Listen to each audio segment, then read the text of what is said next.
Hello folks, well here we are again.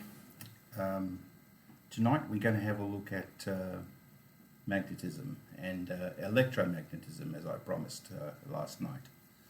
Now the reason that I'm interested in looking at this is because of the way that these two words are misused in the flat earth community, and some assumptions are made about magnetism and electromagnetism that are clearly false.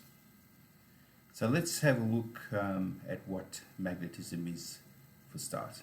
Now, if you have a look at the board behind me, I'll try to go through it bit by bit. So first of all, it's probably useful to note what does cause magnetism.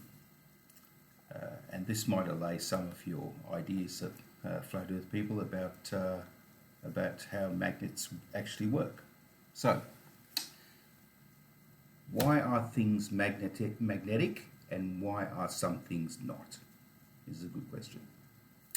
So let's have a look at these two metal bars up here. So the first one could be, say, aluminium,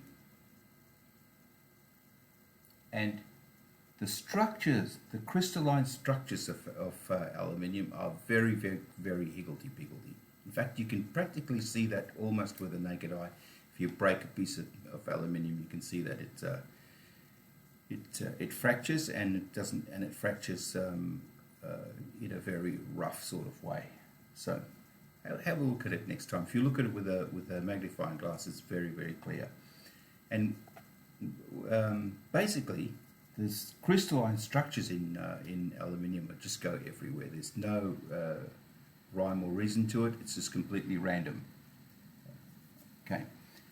Now, if you have a look at a piece of metal that's magnetic, like an iron bar, for instance, you'll notice that the crystalline structures are all lined up. So they have a polarity. Now, if you make a magnet, if you make an ordinary piece of iron into a magnet, it will start off with random crystalline structure like that and end up with this kind of structure. Okay, now this is a very, very handy thing that we're able to do this. For instance, tape recording, floppy disks. If you remember what they are, well, some of you might not even have been born. So floppy disks, all of those rely on this type of structure. So this structure where everything is lined up. Okay. Now, the way a recording works is that as voltage is applied, in other words, through, say, a microphone or a video or whatever, some digital signal, will then interrupt these particular structures in a particular way, in which you can go over it again and then pick up those parts where the structures have changed, and then basically do the reverse, so that you recorded something and now you can actually hear what you recorded by going over these parts of these structures that you've changed. Okay, so in a nutshell, what have we got? We got a type of material where the structures are just higgledy-piggledy, and we've got a type of material, say a metal, where the structures are aligned, and that's the difference between something that's magnetic and something that's not.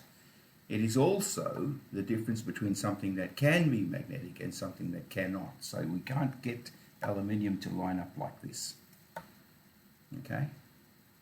Now, we can actually create magnets like this, again, using electricity, which is called an electromagnet. I'll get into that in a bit more detail later. And what happens is that electric field causes these structures to line up, and therefore creates a permanent magnet. Okay, so there are things that make it go backwards. So in other words, you can actually destroy the magnetism of a particular bar like that just by heating it up. and that will cause these structures to go back to their randomness, or if they were already lined up, it'll cause them to go into a randomness like this one, and then it won't be magnetic anymore. Okay, and that brings me to one of the arguments about the from the flat Earth, who say that the Earth has a molten core. It's a certain temperature, 6,000 degrees, and therefore, because it's so hot and molten, it can't have magnetic properties. Well, we'll come to that. Okay, that's certainly not an explanation for it. But okay, so let's have a look at what we call the magnetic field. So we've got to the stage where, for instance, in this bar magnet over here, we've created a magnet. The structures are lined up like that, and so we'll have a look and see what these magnetic fields look like. So in the bar magnet, you've got magnetic field going around the bar like this, and from north into south. So the magnetic field direction is from north into south. Okay, so these are arbitrary things that we give the magnet, north and south. Suffice to say, it moves from one direction, from one pole into the other pole, and we've designated the one where it comes out of. We've designated that as north, and the other one as south. Now, so that would be a bar. If you look at a horseshoe magnet, you can see again the north and south across the two ends, and you can see that north and south. Again, the magnetic field will go from north to south. Okay, and that so you remember this. You probably learned this at school, but anyway, I'll just remind you again. If in fact you were to break this magnet, then you'd be creating two magnets with north and south. Okay, so that's what you'd happen. All right, so that's called a dipole magnet, by the way. Okay. All right, so now let's have a look at this particular one over here. So this is Earth. All right, so it's got an Earth there, and how does magnetic field around Earth appear? Well, it's like a giant bar magnet right through the middle of it, and it's almost center, about 11 degrees or so off center. Okay, and like this giant bar going through the middle of it. So in the geographic North Pole, we have the south end of the magnet. So the south end of the magnet is facing the geographic North Pole, and the north end of the magnet is facing the geographic South Pole. Okay, so it's kind of intuitively it's upside down. Now we know this to be a fact because when we have a compass, for instance, the red part of the needle is actually the north pole of a magnet, and it points towards the geographic North Pole. So therefore the magnet, obviously North Pole and South Pole attract each other, so the magnet, therefore we know that Earth's magnetic field is south at the geographic north and north at the geographic south. Okay, now the magnetic field goes all around the Earth. It goes quite some distance away from Earth, all around the Earth, and it protects us from electromagnetic radiation. So things like fast radiation, like gamma rays and X-rays and so on. That's stuff that is absolutely no good for any kind of life, let alone ours. Okay, so if you just head down to the corner over here, we're having a look and say, well, why is the Earth magnetic? Okay, all right. It's not magnetic because there is some magnetic core. All right, nothing of the kind. In the middle of the right dead center of the Earth is we have a solid iron core. And this is solid because it's solid because the amount of pressure that's around it, from the rest of it. So that's solid. Then around that we have a molten outer core, and this outer core is predominantly made out of metals, so molten metals, and then some non-metals as well, lighter metals in that outer core. And this is a liquid. Okay, so it's very hot and it's a liquid. And just the boundary of that, by the way, of that inner core, it takes up about half of the entire Earth, if you like, and it would be approximately the size of Mars. So it's a pretty big area, sphere inside that inside the Earth, that part of it. And then above that you've got the magma, which is pretty much silicates. So it's got metal silicates. So for instance, iron oxide would be a metal, iron silicates, and silicon dioxide and things like that would be a silicate. So there's iron associated with silicon, and oxygen would make the silicates, and they molten would pretty much be in most of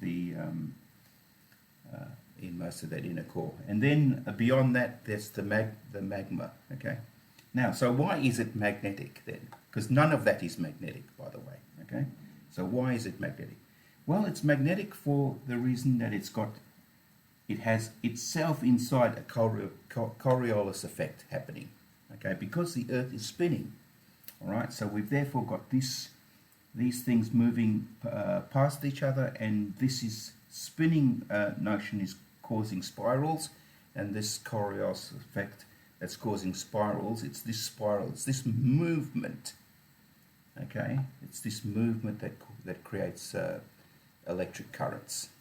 Okay, so lots of little swirls of movement all over the place, creating lots of little electric currents, and therefore it's electric currents that create a magnetic field.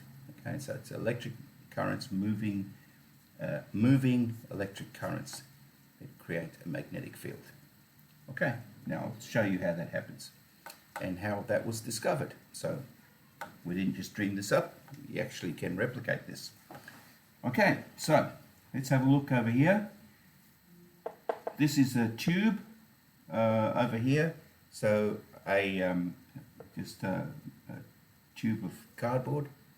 Doesn't have to be that, it can be anything, could be a PVC pipe, but it's cardboard. And in the days, the guy who first did this, who was Faraday, didn't have obviously didn't have plastic, so had a tube made out of cardboard, and then basically what he did was wrap this a coil around it. So this is a wire coil that's wrapped around it and then connected to an ammeter.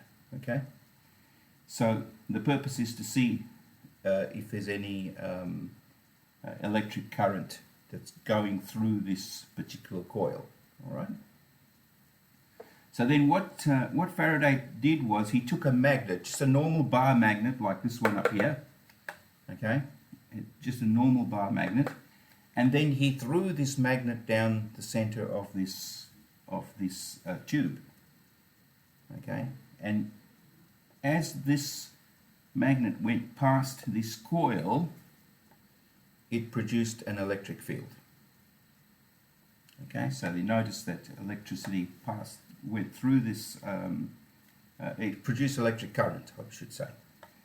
So as this went through that coil, produced electric current, and this current was actually measured.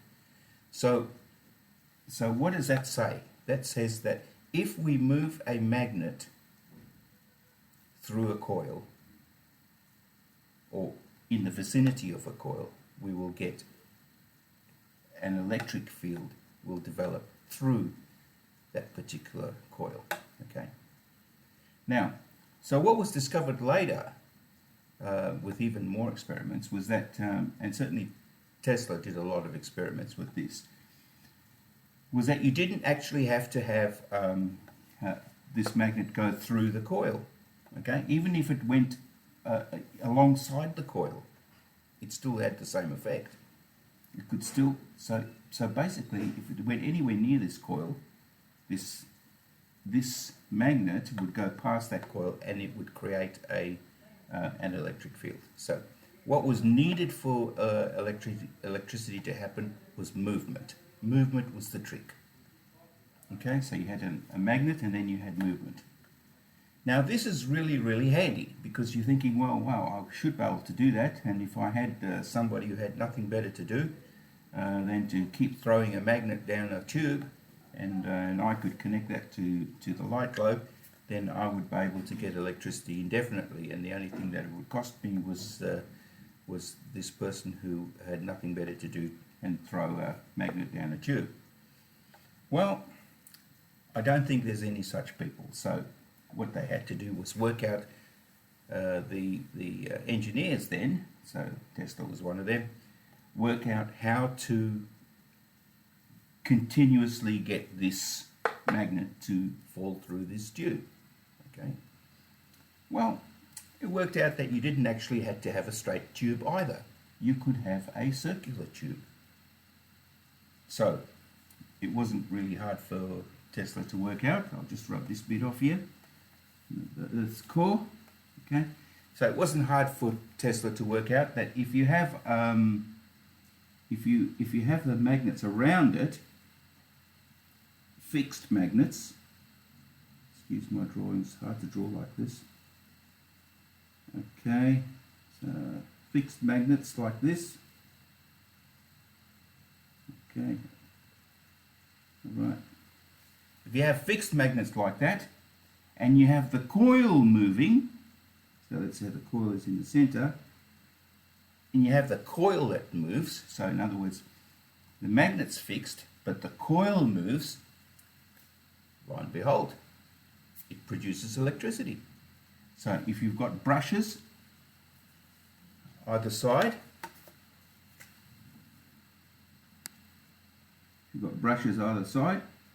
you can collect electricity through those brushes. Okay, so all you need was these magnets fixed, rotate this coil with the brushes either side, so that and connected to your conductor, conductor on one side, conductor on the other side, and guess what? These two conductors will produce electricity. So, what have we got here? We are generating electricity. Basically the essence of a generator. So, all we have to do is get this thing in the middle to turn. Well, how can we do that? Well, one of the ways is we could maybe use somebody with a bicycle who also had nothing better to do, or we could use steam. That'd be handy. Or how about the wind? That'd work. Yes, that would work. And what about waves maybe? Alright, so there's a number of ways. All we have to do is turn this coil, and we create electricity. Now, what is this type of magnet called? This is called electromagnetism. So, because we managed to get electricity by shoving this down the middle of the tube, we can actually make it go the other way. In other words, let me use this one over here. So, in other words, let's say I've got an ordinary bar, and this time it's magnetic material, and I wrap a coil around it, and I give it some electricity. Let's bring that out to there and bring that conductor out to there and put a battery in between them. Okay, give it some electricity. Let's give it 24 volts.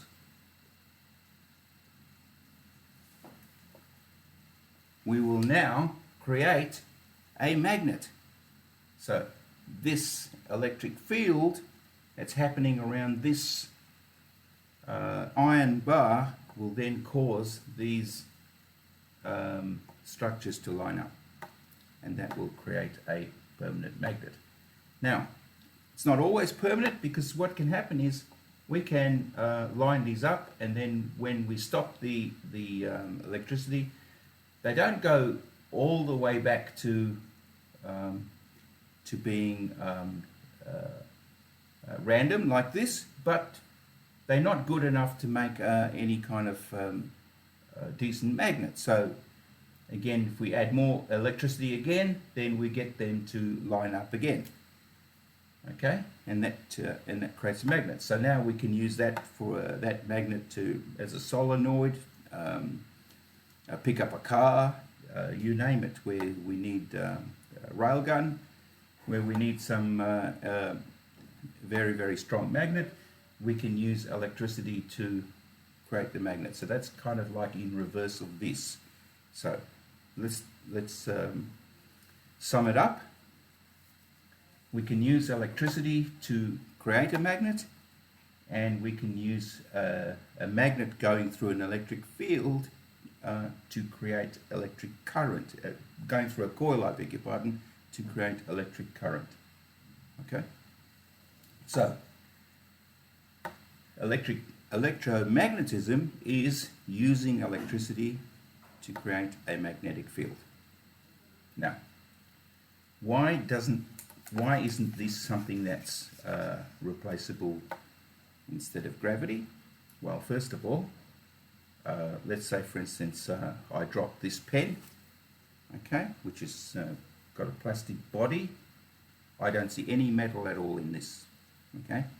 So there's nothing in this particular object here that I could make those structures just line up. So they're not in a situation, either they manufactured lined up like that, they still wouldn't be magnetic because they'd need to be a metal, and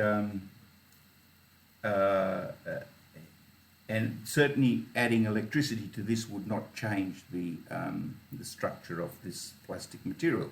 However, if this was a piece of iron and I wrapped a coil around it and then applied electricity to that coil, I would turn this piece of iron into a magnet. And in fact, if I kept doing that, I would call that an electromagnet, meaning that every time I needed it to be a magnet, I applied electricity. Okay, so that's what we would call an electromagnet. Now, this is quite different from the kind of radiation that we get from the sun, for instance, the electromagnetic spectrum. Okay, that's quite a different thing. Okay, so unfortunately, that's often confused. So they talk about electromagnetism, and what they mean is the electromagnetic spectrum, or vice versa. Okay, all right. So gravity can't be explained by electromagnetism.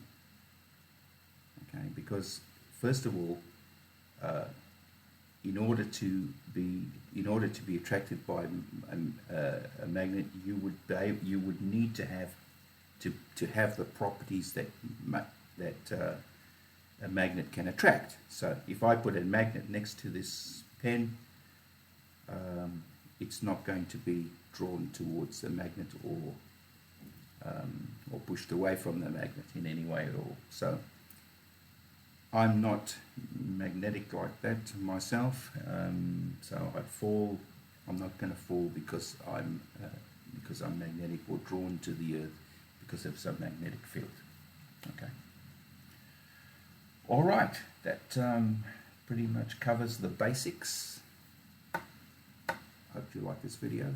If you do, please press the like button and the and the subscribe button if you haven't already.